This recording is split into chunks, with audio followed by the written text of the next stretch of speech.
যশোরবাসী, জাতীয় নাগরিক পার্টি দেশ গড়তে জুলাই পদযাত্রা শুরু করেছে। যেই জুলাই পদযাত্রায় যশোরের সাধারণ মানুষ, যশোরের জাতীয় নাগরিক পার্টির নেতৃবৃন্দ, জাতীয় যুব শক্তি, শ্রমিক এবং ছাত্রবৃন্দ, আপনাদেরকে জানাই রক্তিম শুভেচ্ছা। আজকে আমরা এখানে এসেছি নতুন দেশ গড়ার আহ্বান জানাচ্ছি। এই গণ অভ্যুত্থানে আপনাদের যশোরের সন্তানেরাও শহীদ হয়েছেন। আমরা স্মরণ করছি সেই সকল শহীদদের। আমরা স্মরণ করছি শহীদ রাব্বিকে, শহীদ ইমতিয়াজকে, শহীদ তৌহিদকে, সেই সকল শহীদ পরিবারদেরকে শ্রদ্ধা জানাচ্ছি। যারা আহত হয়েছিলেন, যারা এখনো আহত অবস্থায় আছেন, তাদেরকে সম্মান জানাচ্ছি। প্রিয় যশোরবাসী, আমরা জানি এই যশোর মাইকেল মধুসূদনের যশোর। এই যশোর শিল্প, সংস্কৃতি এবং ঐতিহ্যের নগরী। এই যশোর 1971 সালে প্রথম শত্রুমুক্ত এলাকা হয়েছিল। আমরা যশোরের সেই প্রতিরোধ, যশোরের সেই দ্রোহের ইতিহাস জানি। আজকে যশোরে আমরা এসেছি আপনাদের সমস্যা, যশোরের যে সন্ত্রাস, চাঁদাবাজ, দখলদারের বিরুদ্ধে কথা বলতে। আমরা আপনাদেরকে জানাতে এসেছি আগামীতে সামনে একটি বড় আন্দোলন তৈরি হচ্ছে। সেই আন্দোলন হচ্ছে দুর্নীতিবাজ এবং চাঁদাবাজদের বিরুদ্ধে। গণ অভ্যুত্থানের মাধ্যমে আমরা সংস্কার এনেছি, কিন্তু এই সংস্কার প্রক্রিয়া পদে পদে বাধাগ্রস্ত হচ্ছে দুর্নীতিবাজ, দখলদার এবং চাঁদাবাজদের কারণে। এবার আমাদের মাঠে নামতে হবে দুর্নীতিবাজ এবং চাঁদাবাজদের বিরুদ্ধে। আজকে লিখে রাখেন, বাংলাদেশের সামনে একটি বড় আন্দোলন তৈরি হতে যাচ্ছে দুর্নীতির বিরুদ্ধে এবং চাঁদাবাজের বিরুদ্ধে। দুর্নীতি যারাই করবে, যদি এনসিপি লোকেরা করে, তার বিরুদ্ধে সাধারণ মানুষজন রাস্তায় নামবে। তাহলে যারা দুর্নীতিবাজ, নানান দলের বিরুদ্ধে ভিতরে অনুপ্রবেশ করেছেন, তারা এখনই সাবধান হয়ে যান, হুঁশিয়ার হয়ে যান। প্রিয় যশোরবাসী, আমরা জানি যশোরের স্বাস্থ্য অব্যবস্থাপনা, মানুষ এখানে স্বাস্থ্য সুবিধা পায় না। এখানে একটি করোনারি কেয়ার ইউনিটের কথা আমরা শুনেছি, যেটি অনেক বড় হাসপাতাল হওয়ার কথা থাকলেও সেটি এখনো সম্পূর্ণভাবে চালু করা সম্ভব হয়নি।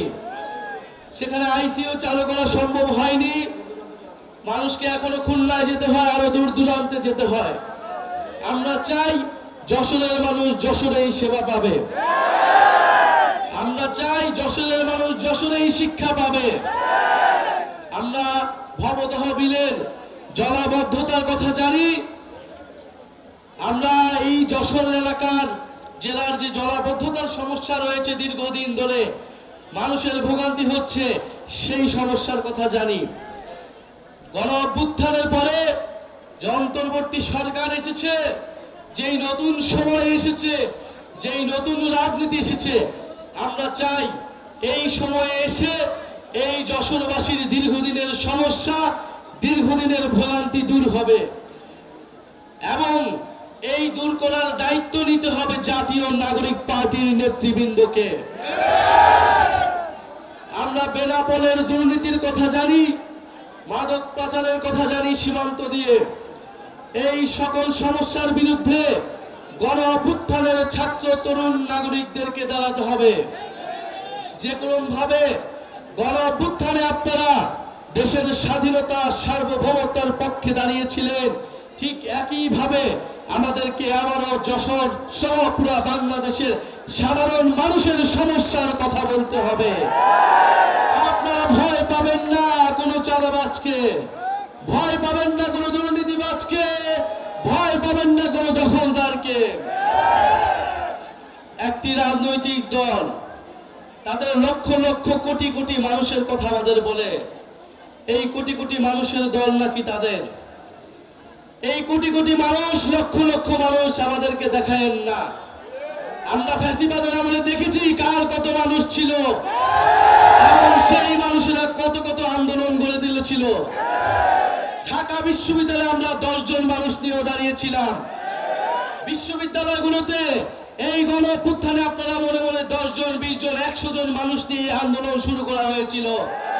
লক্ষ লক্ষ, হাজারে হাজারে মানুষ, আবাবিল পাখির মতো মানুষ এসে আমাদের সাথে রাজপথে দাঁড়িয়েছিল। ফলে মানুষের হিসাব আমাদেরকে দেখায়েন না। যদি নৈতিকতার সাথে থাকেন, যদি ইনসাফের সাথে থাকেন, একজন মানুষ 1 লক্ষ মানুষের থেকেও শক্তিশালী হয়ে দাঁড়ায়। ইনশাআল্লাহ আমরা সেই একজন মানুষ হতে চাই যারা ইনসাফের পক্ষে দাঁড়াবে, যারা ন্যায়ের পক্ষে দাঁড়াবে, যারা দুর্নীতির বিরুদ্ধে দাঁড়াবে। প্রিয় যশোরবাসী, আমরা দুর্নীতির বিরুদ্ধে, বৈষম্যের বিরুদ্ধে একটি ইনসাফ ভিত্তিক রাজনীতি গড়ে তুলতে চাই। আমরা দায় ও দরদের একটি রাষ্ট্রনীতি গড়ে তুলতে চাই, যেখানে সমাজের সকল ধরনের মানুষ, নারী পুরুষ, ধর্ম বর্ণ নির্বিশেষে সকলের অধিকার, সকলের হক নিশ্চিত করা সম্ভব হবে। প্রিয় যশোরবাসী, আপনাদের নেতা হাসনাত আব্দুল্লাহ বলেছেন নির্বাচনকে পিছিয়ে দেওয়ার চক্রান্ত করা হচ্ছে। আমরা বলেছি বিচার সংস্কার এবং নির্বাচন আমরা চাই। বিচার সংস্কার ছাড়া নির্বাচন বাংলার জনগণ মেনে নেবে না।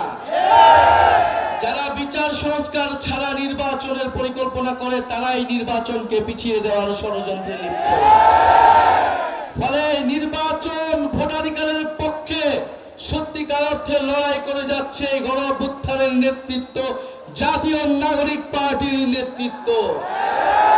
আমরা স্বাধীনতা এনেছি, আমরা সংস্কার আনব, আমরা আমাদের সার্বভৌমত্ব রক্ষা করব। প্রিয় যশোরবাসী, গণঅভ্যুত্থানের পরে আমরা বলেছি বাংলাদেশের প্রতিষ্ঠানগুলোকে দাঁড়া করাতে হবে। গত 54 বছর ধরে বাংলাদেশের প্রতিষ্ঠানগুলোকে দাঁড় হইতে দেওয়া হয় নাই। বাংলাদেশের যে রাষ্ট্রীয় প্রতিষ্ঠান, সাংবিধানিক প্রতিষ্ঠান, জনগণের প্রতিষ্ঠান, তাদের সবসময় দলীয়করণ করা হয়েছে। যেই দল ক্ষমতায় এসেছে সেই দলই দলীয়করণ করেছে। খালি হাসিনার ভাগ্য ভালো, তারা 16 বছর ধরে থেকে সম্পূর্ণভাবে দলীয়করণ করতে পেরেছে, অন্যরা সেটা করতে ব্যর্থ হয়েছে। আমরা বলি যে এইবার আমরা আমাদের এই প্রতিষ্ঠানগুলোকে দলীয়করণ করতে দেব না। আমরা চাই পুলিশ নিরপেক্ষভাবে জনগণের পক্ষে কাজ করবে। পুলিশ কোন দলের অনুসারী হবে না, সরকার দলের অনুসারীও হবে না। আমরা চাই আমলাতন্ত্র প্রশাসন কোন দলের অনুসারী হবে না। পুলিশ প্রশাসনের প্রমোশন কোন রাজনৈতিক দলের নেতা, সরকারি দলের নেতার উপর নির্ভর করবে না। তাদের মেধা যোগ্যতা অনুযায়ী তাদের প্রমোশন নির্ভর করবে।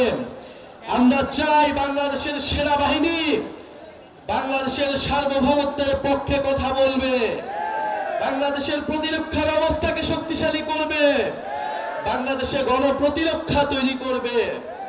আমরা চাই না এই সেনাবাহিনীর অফিসার, তারা ডিজিএফআই অফিসার, তারা গুমের সাথে জড়িত হবে, সেনাবাহিনীর মতো প্রতিষ্ঠানকে কলঙ্ককরণ করবে। আমরা এই কলঙ্ক দূর করতে চাই। আমরা বন্ধুগণ, নির্বাচন কমিশন গত 16 বছর সবচেয়ে বেশি দলীয়করণ করা হয়েছে।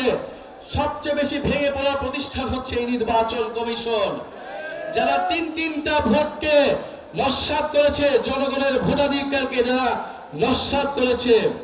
এই নির্বাচন কমিশনকে অবশ্যই শক্তিশালী হতে হবে। এই নির্বাচন কমিশনকে নিরপেক্ষভাবে নিয়োগ দিতে হবে। দুর্নীতি দমন কমিশনকে নিরপেক্ষভাবে নিয়োগ দিতে হবে।